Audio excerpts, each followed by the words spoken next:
Welcome to this explainer. Today we aren't just swapping scary stories around a campfire. We're actually dissecting the deep psychology of fear itself. We're going to explore the very architecture of human terror by breaking down three deeply unsettling true anecdotes, sourced from Wanzi Entertainment. We'll use these stories to analyze the different flavors of terror, moving from a very grounded, purely physical threat all the way up to a complete breakdown of reality. It's going to be a fascinating dive into what actually makes us tick when we're terrified. Let's get into it. So, here's the core concept we need to look at, the most profound terror. It doesn't usually happen when we walk into a famously haunted house expecting a jump scare. No, true horror hits when our designated safe spaces, those mundane, everyday environments where our guard is completely down, are suddenly corrupted. Psychologically, this triggers an absolutely massive primal response because it totally strips away our baseline sense of security. And as you'll see, this subversion of safety is the chilling thread that ties all three of our stories together today. All right, Section 1, the grounded threat, or purely physical danger. We're starting our escalation arc with a very human, very real threat experienced by a high school student named Vold. To really picture this, think about a place you used to hang out back when you were a teenager. For Vold and his 5 friends, they were skipping class, just chilling at the back of their school field near some overgrown bushes and a fence. It's quiet, the teachers rarely check back there, and it feels completely secure, right? But this perfectly illustrates just how incredibly fast a mundane afternoon of messing around can turn into a literal fight-or-flight scenario. Because sitting right there in the rubbish, completely unnoticed at first, was a man. Now, what's really striking here are the grotesque sensory details that anchor this encounter in grim reality. We are absolutely not dealing with a ghost here, we're dealing with a transient man camping out on the school grounds.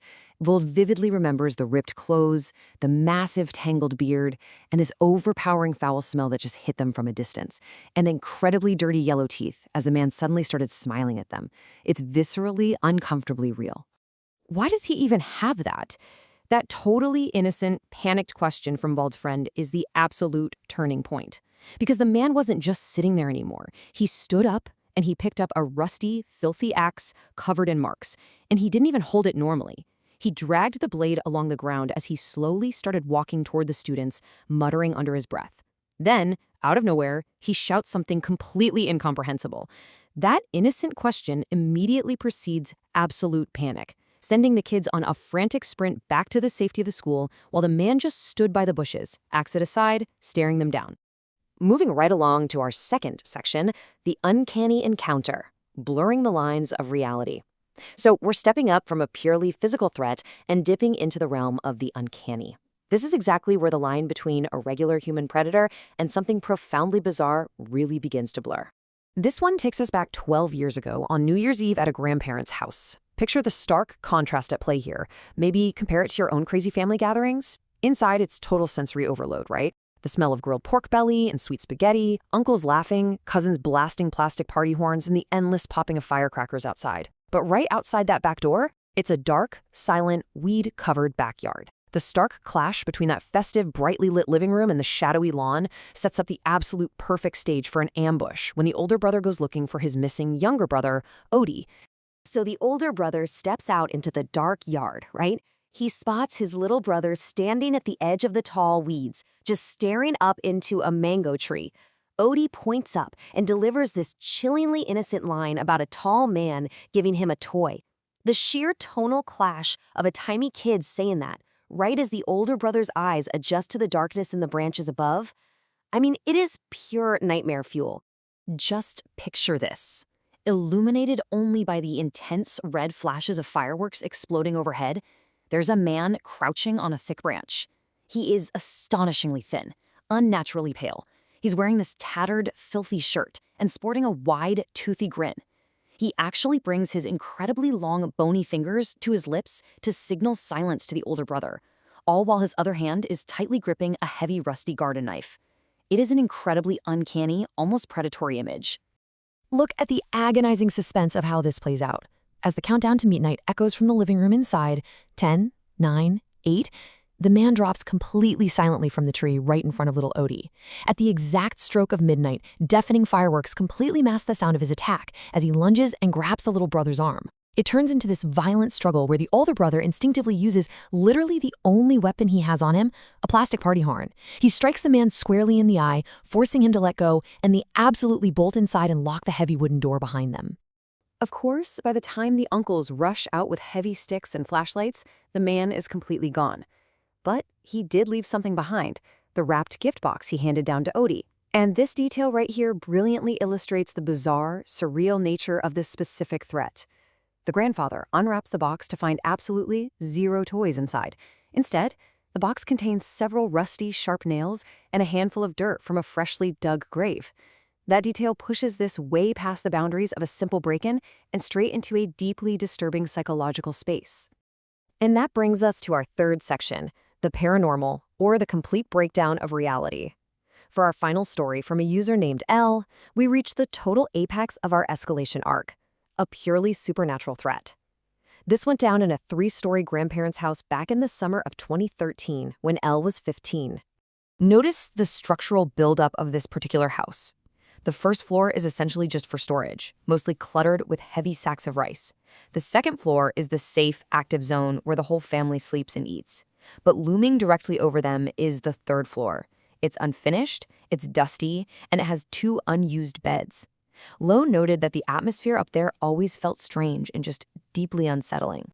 So at 2 in the morning, Elle wakes up thirsty. But before she even leaves her room, she hears a telephone ringing. When she finally walks out to the living room, she finds the source. It's a broken phone that her grandparents had deliberately unplugged. I mean, ask yourself, how do you even process that impossible logic ringing through a quiet, sleeping house? It's the first glaring sign that reality is completely fracturing.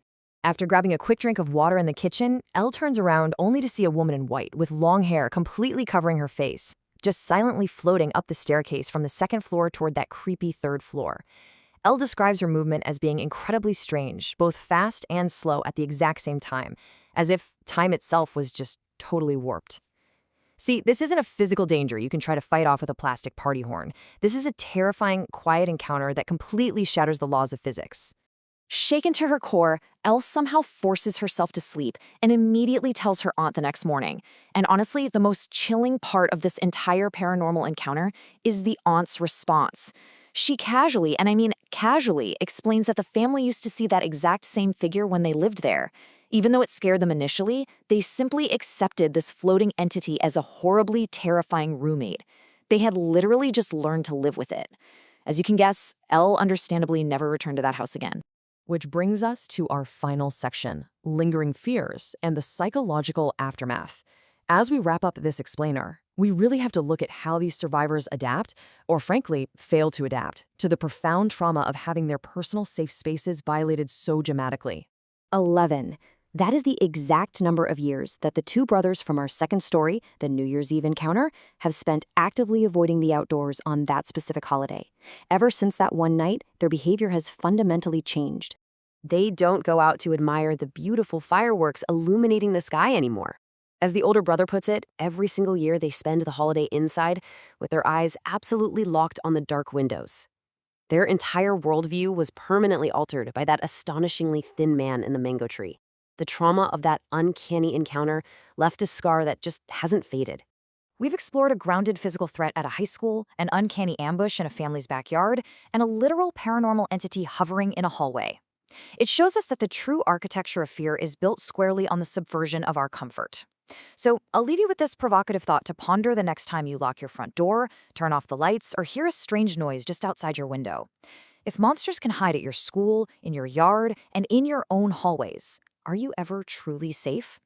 Thanks for hanging out with me for this explainer, and seriously, keep your eyes open.